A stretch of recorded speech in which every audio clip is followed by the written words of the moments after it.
This park is amazing. I've never spent any time in it, but I've driven by it a bunch. I spend quite a lot of time here. But That's after nice. work, I try to come here, read a book, Nice. drink something. Yeah. Yeah, it's very nice. And I love, there's like the dogs here are like, they have their own, like, I feel like social circles. Like, it's Yeah. crazy. Welcome to the Italian Wine Podcast, the Next Generation series. My name is Margherita Andrenacci, and I would love to take you on a journey with me to find out new ways to pair wine, whether with music, an activity, an experience, or your feelings. One question. Yeah. I am pronouncing Châteauneuf-du-Fargosonini because I'm Italian. Is this how you pronounce You're it? the only person that's ever pronounced it properly Okay. in the history of California. Okay, that's good. Let's dive into it. Hello, everyone, and welcome back to another episode of the Italian Wine Podcast, The Next Generation. Today, we'll take a deep dive on wine that not only has poems at their tasting notes, but we'll be reminded that wine is itself an expression of art, and as a product that is human-made, it reflects what the winemaker wants to put out in this world. Today, we have Alejandro from Châteauneuf-du-Fargosonini. See? I'm just like, I'm just one of those. I shouldn't have named it that. It's ridiculous. Today we have Alejandro from Châteauneuf-du-Fargosonini. And for those who don't know you, who are you, where are you based, and what do you do? Hi, Margarita. We are based in Sanger, California, near Sequoia National Park. We're two artists. I made films and music for the last 25 years or so. My partner Andy makes dance choreography, and she does a lot of projects for sight impaired people in Canada to make dance choreography via sound pieces. Wow. Yeah, which becomes a whole other art immediately. It's like just not a translation thing at all. We're two artists. We're doing our PhDs in philosophy about art at a European graduate school in Malta.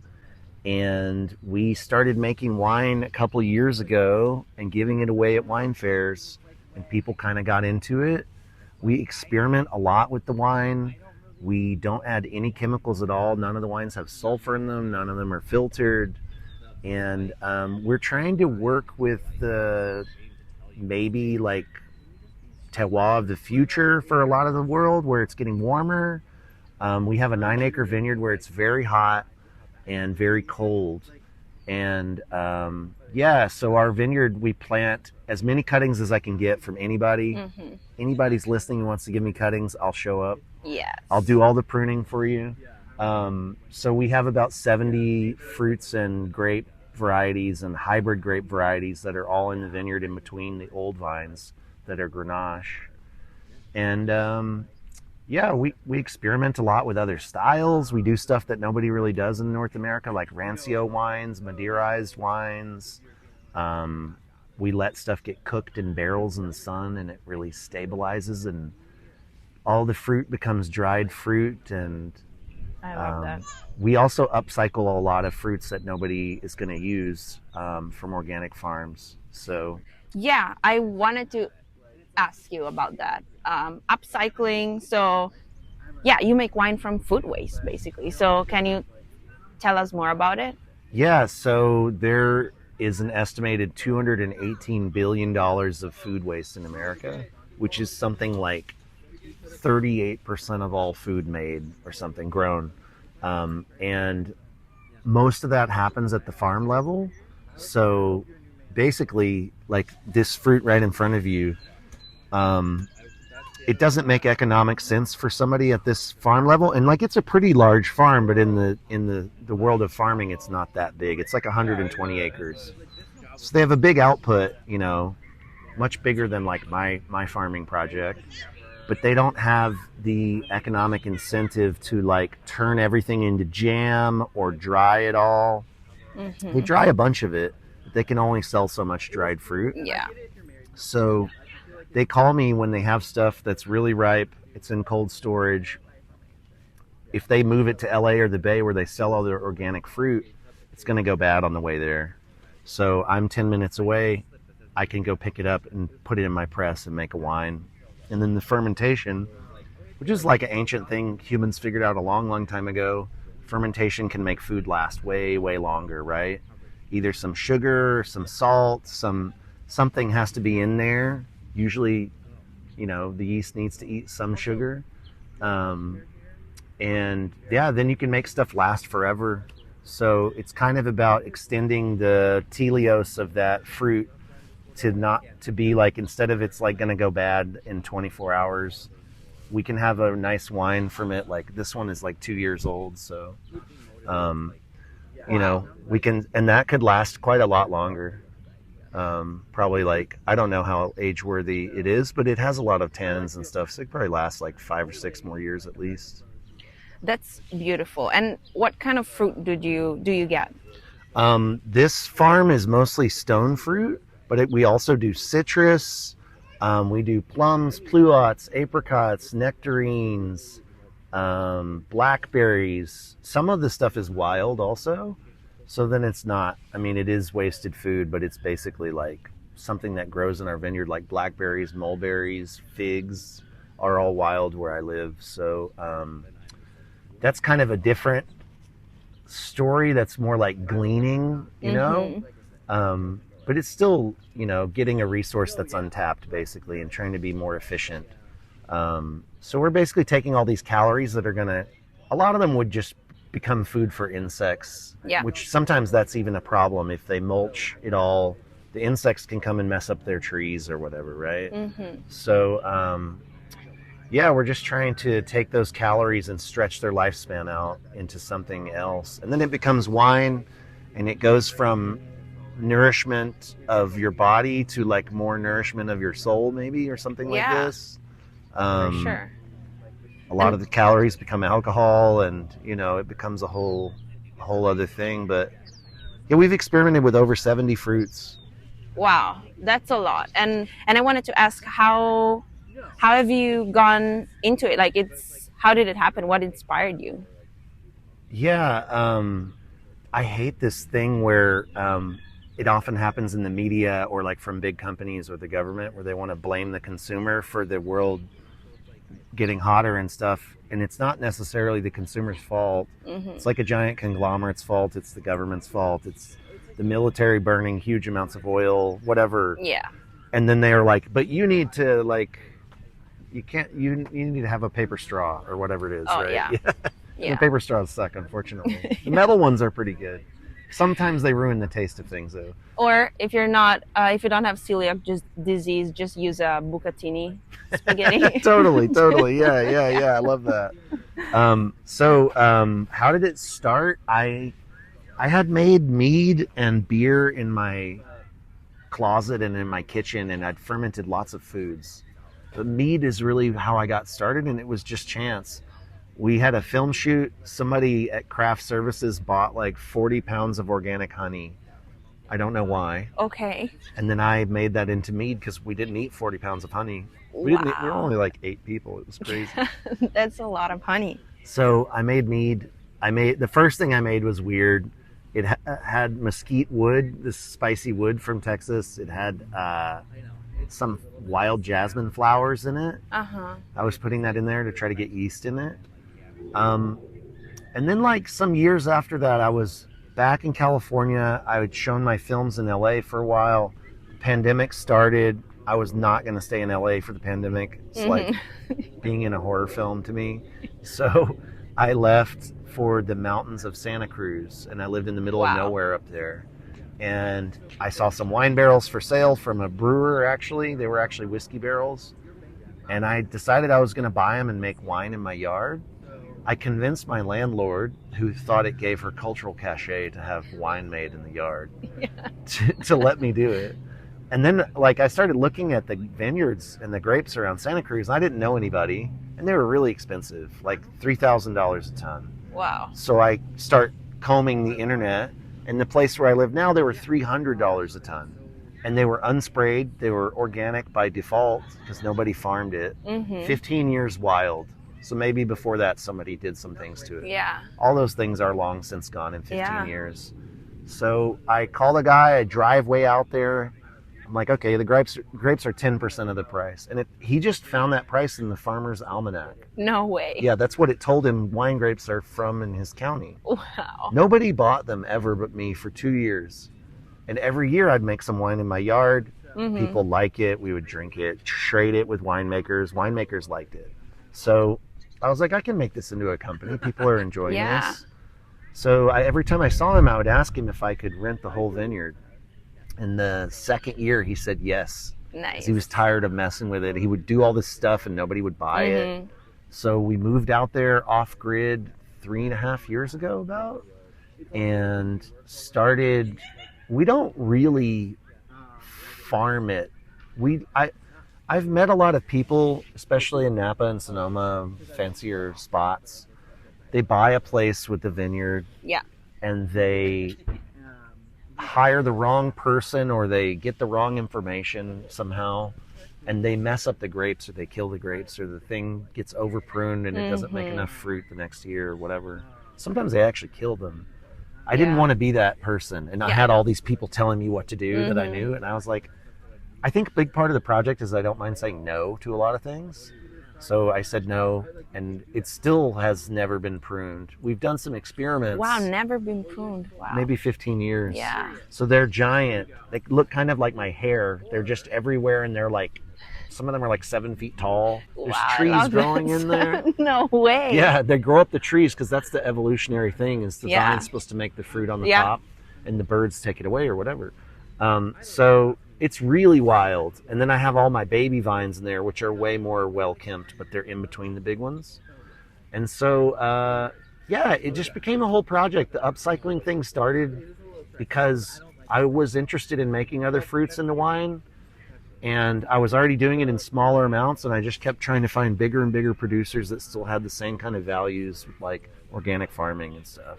Yeah. So that's kind of how it started. Then we went to wine fairs. People responded really well. People wrote articles about us 2 or 3 years ago when we weren't even a real winery. And we were just giving it away. And we became a real winery in the last harvest, and started legally producing at larger scale. And it's going pretty good. It's been fun. Now we have people that are interested in investing. We're talking to all these different angles of things we can do. So yeah, that's great. It takes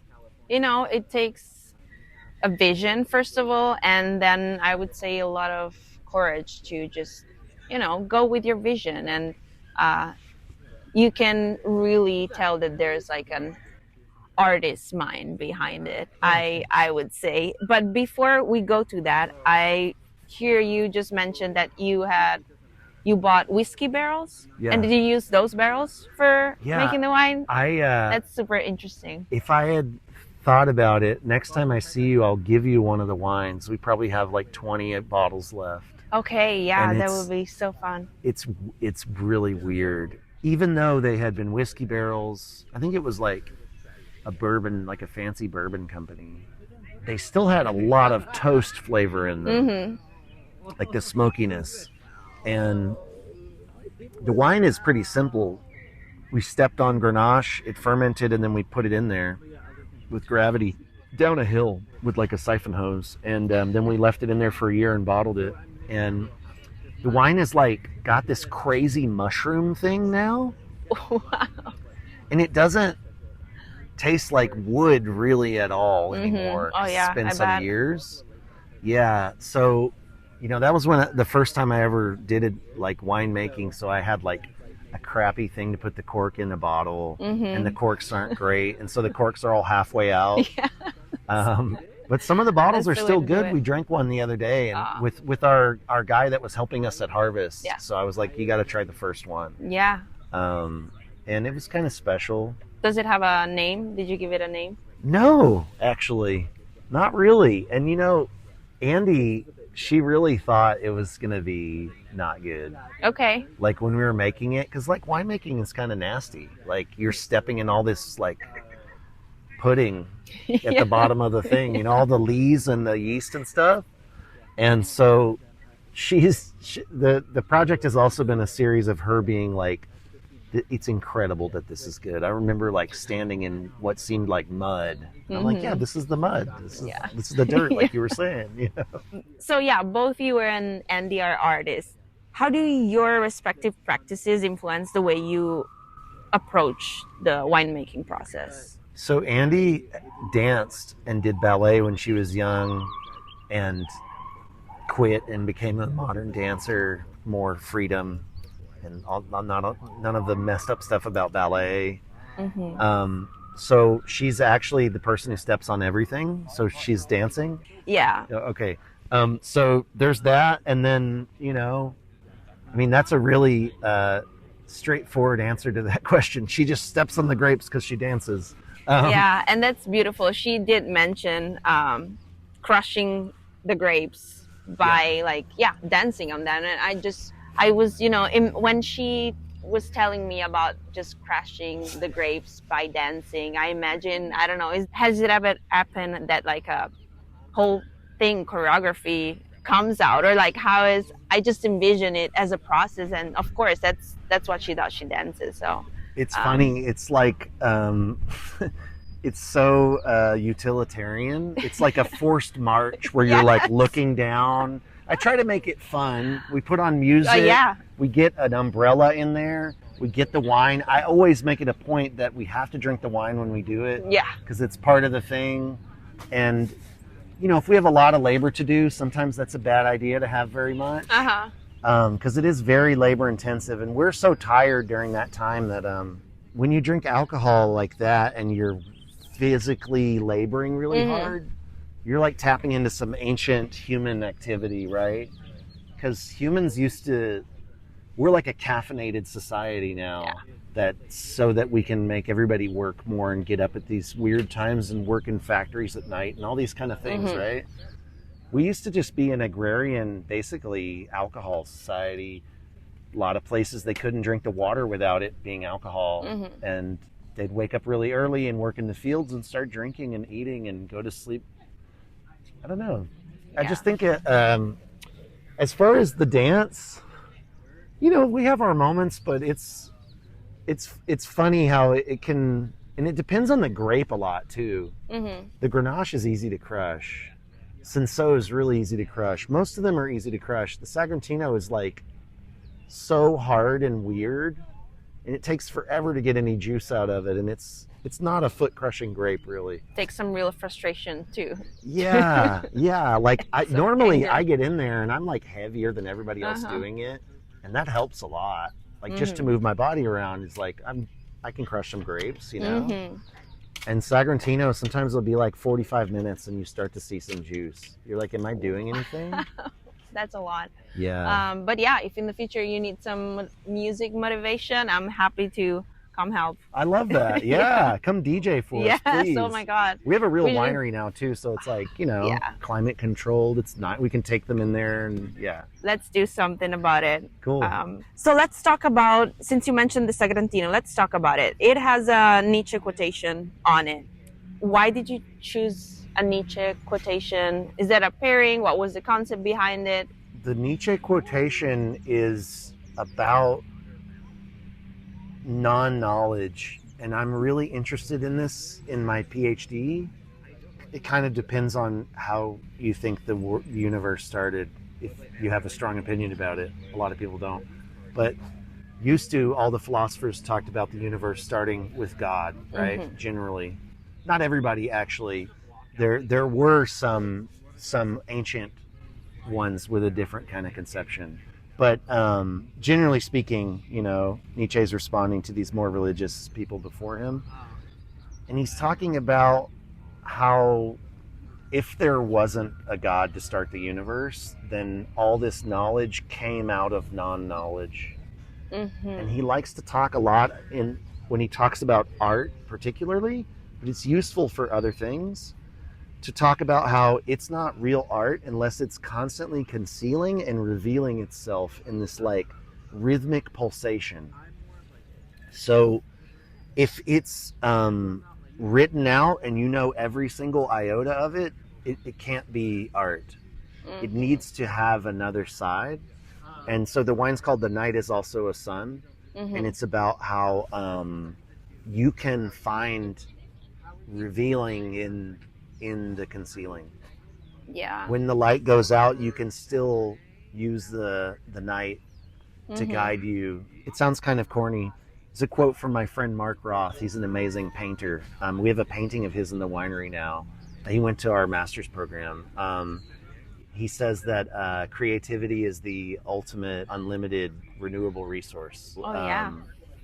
Yeah, and it's fun because I like Nietzsche. I mean, he's completely insane at times, you know. That's the fun part about him, is he's concealing and revealing all the time. His best work to me is the stuff where it's like literature. It's like a guy dancing on a mountaintop saying weird aphorisms, and you can kind of take them where you want to. Yeah. But yeah, I'm a big fan. You know, Nietzsche went in a lot of directions. He got really famous. His sister was a Nazi sympathizer, and she edited his books to seem like they were Nazi. He's actually completely anti-fascist, I feel like, generally speaking. And so he got politically really abused after he died. And not everybody knows about that, especially outside of the philosophy world. So I always have to mention that, like, you know, and there's also obviously insane followers of his, like anybody who's famous. So I can't endorse them all, but I like his spirit a lot. So he kind of spent his life in this weird isolation of going to the mountains and trying to figure out his health, going to the sea. That was like what the doctor would tell you back then, right? Yeah. I mean, that's pretty good advice still. To be honest. Yeah, that's still pretty good. So he... Oh my God, is this, sorry. No, good. Is this modern time PTO? People go, they take PTO to go to the sea. Paid time off. Yeah, for sure. Oh my God. Yeah. Sorry, you know when you make one and one together, and it's like, okay. Totally. Yeah, so he also embraces this style of talking about things in a very epic way that is really makes people uncomfortable these days. It's just not in style to talk like that at all. And maybe if you're like, you know, a boxer or something, they might talk like this still. But he's trying to channel these ancient thinkers who talked in this way, basically to try to get out of their situation. And for him, it was like to try to not mope and be depressed about being having bad health. Yeah. So, and he has this other thing about that relates to that called amor fati, which is like the love of one's fate. So he says that, like, if you spend all your life denying like what you've become or who you are, like something about you that's hard to get around, you're just gonna be resentful, and the resentment will just take over everything. And so you should just embrace your fate, you know. And my fate was that I wasn't gonna live that long. And I was going to be in pain a lot and blind a lot and in ill health and very lonely in a lot of that. And so that's why I'm the wisest person in history, which is ridiculous. But when you see it for what the truth of it is, it's really kind of beautiful, because he could have quit. He could have done nothing so easily. He even could have continued to live. He had some sort of resources, right? The state or somebody was paying him something to live. An uncle of his left him some money or something. But it wasn't about that. It was about, like, why am I alive? What can I do while I'm here? And he had a lot of books he didn't get to write that he wanted to write. I listened to a podcast the other day about a book about Heraclitus that he wanted to write. And I love Heraclitus, and he uses Heraclitus.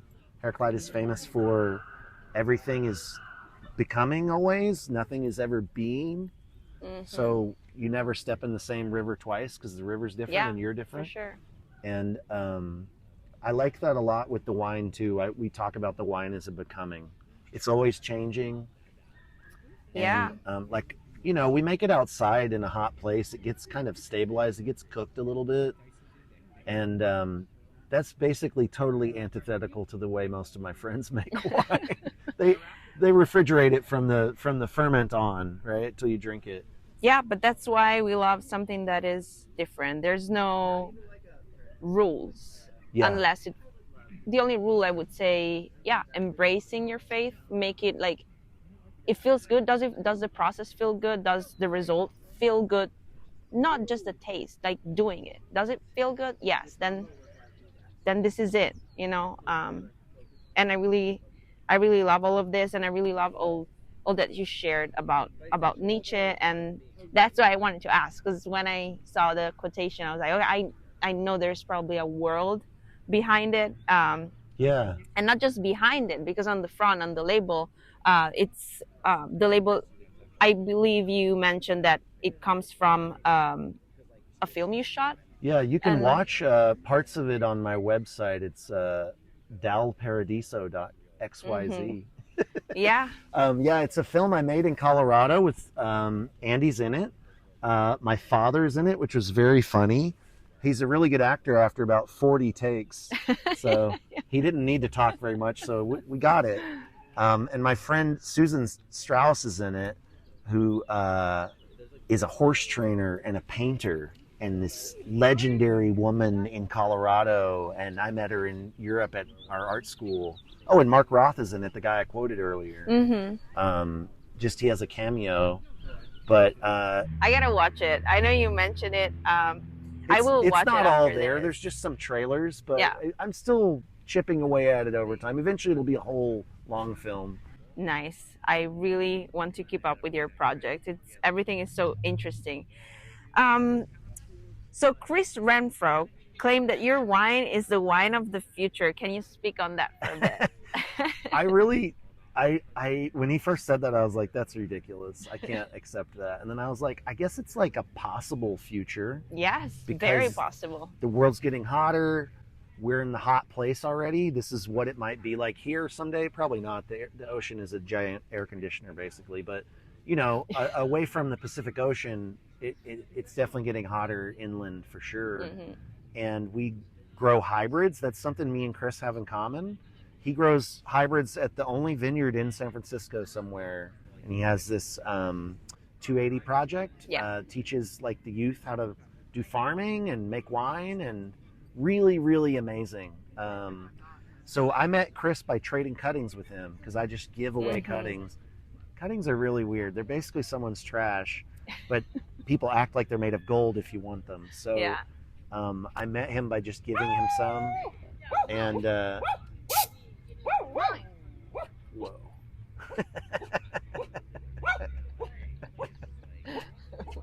So yeah, the upcycling thing, I hope it's the wine of the future. I'm working on it.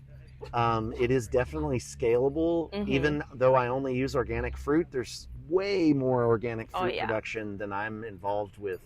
We've done about 20,000 pounds into wine. Wow. Of stone fruit mostly. But yeah, I think that climate resilient vineyard and upcycling all this food waste is really important. I feel like the upcycling is just about getting our systems more efficient. We don't necessarily need to ever make any more food than this. We just need that 38% of production to all turn into something, right? And I'm turning it into wine. We're also talking about turning it into non-alcoholic stuff like sodas and juices and different things. They probably wouldn't just be a straight up juice, because I want to make something interesting. Yes. But that's definitely another angle of it too, and even stuff like vinegar. Oh, wow. Because, you make all this wine naturally, some of it turns into vinegar. So we have some amazing vinegars. I'll bring you one next time. I bet, yeah. They're like raw, they're organic. It's hard to buy vinegar that's not been cooked and filtered and stuff, right? So the chefs like them a lot. And I think it's a possible future, or like our possible future of it. And I would love to see it catch on. I would love to see other winemakers start doing it, Maybe not immediately, maybe give me a little time. But I mean, I think you already own it, So. Yeah, the world needs stuff like this. Truly. Because if we could have 40% more food, that means we don't need to expand our food production for like maybe a really long time, right? Yeah. So I don't know. And the economics of that is actually insane, because we import tons of food, we export tons of other food, and it's just a giant thing. So Yeah. it's not so direct, but yeah. Yeah, and again, I feel like making wine is already an art. If we want to talk about the traditional way, yeah, it started as an art, then it became, in my opinion, too ruled out. But it's already an art, so seeing an artist, taking their spin on it, it's very inspiring. And I know we talked already about your creativity, but is there any other way that the creativity you have take a role in how you make wine? Yeah, we also, like, a lot of our decisions end up being from stuff that we just have to do because we don't have the resources to do another thing. Like, That's very real life, yeah, like the plum wine and the 9 Veils and No Fuzz, Mm-hmm. they're all bottled while they're fermenting at a very low 0.3 bricks. Like a champagne's like 1.2 or something, right? So we do that so that we don't have to add any chemicals when we bottle, and also we know that the wine is going to be good after we do that. The wine's almost no chance of it going bad if we bottle it fermenting. We also, the first time we did it, we just did it because we had to use the vessel it was in for something else that was ripe, and we could only pick it right then.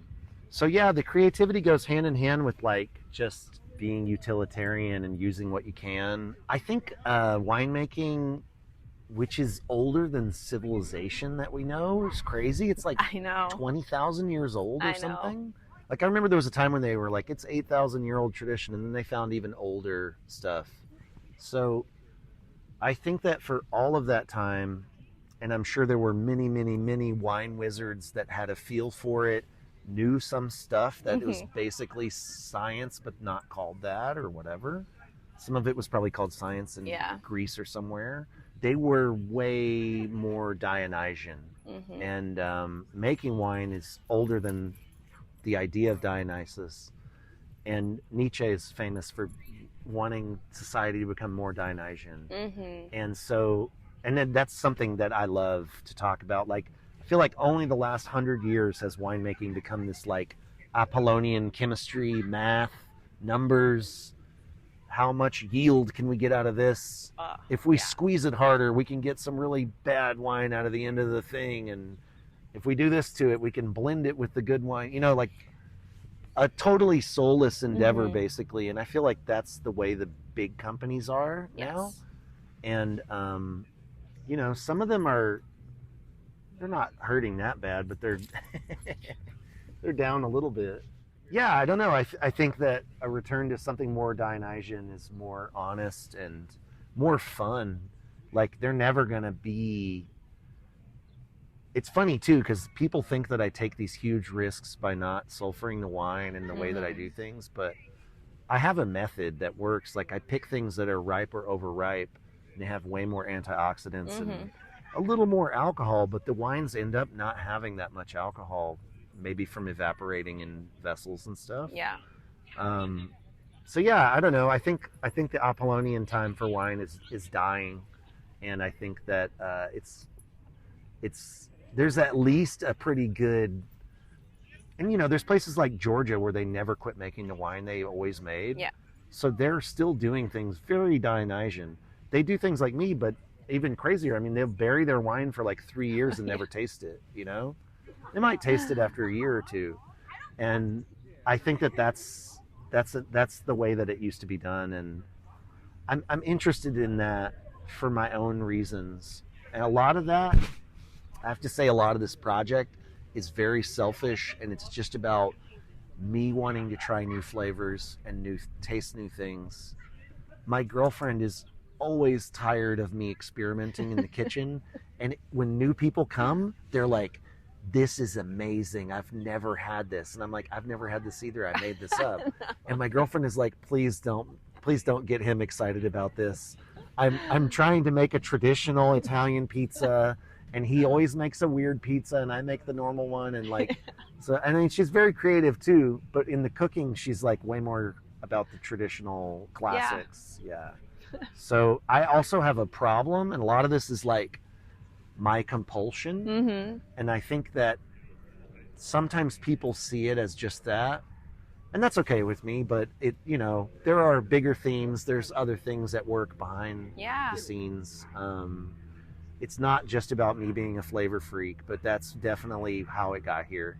Yeah, but that's beautiful, and I love compulsions, or I love being hyper excited about something specific, and just like, I don't care how much you want to dig into it. It's like, I love it. It's just one of those very peculiar things that make a human even more interesting in my eye. Like, tell me all that you know about this specific thing and experiment all you want. I love it. We need it. That's how things sometimes get discovered, just by trying and experimenting and not being afraid of it. And it takes, again, a lot of courage. I want to ask you one last question about unconventional pairings. So pick one of your wines, or any wine, but I think one of your wines would be good, but also any other wine, and pair it, if you can or want, with a piece of art, or a song, or a book, or a movie, or some of your art, just something that it's not food. So there is this film director that I love. He's probably my favorite film director, named Takashi Miike from Japan. Mm-hmm. He's completely insane.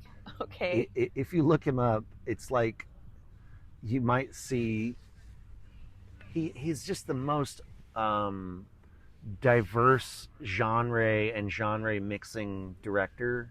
He has a very funny sense of humor I like, and a beautiful aesthetic. But he does dramas, comedies, horror films, musicals.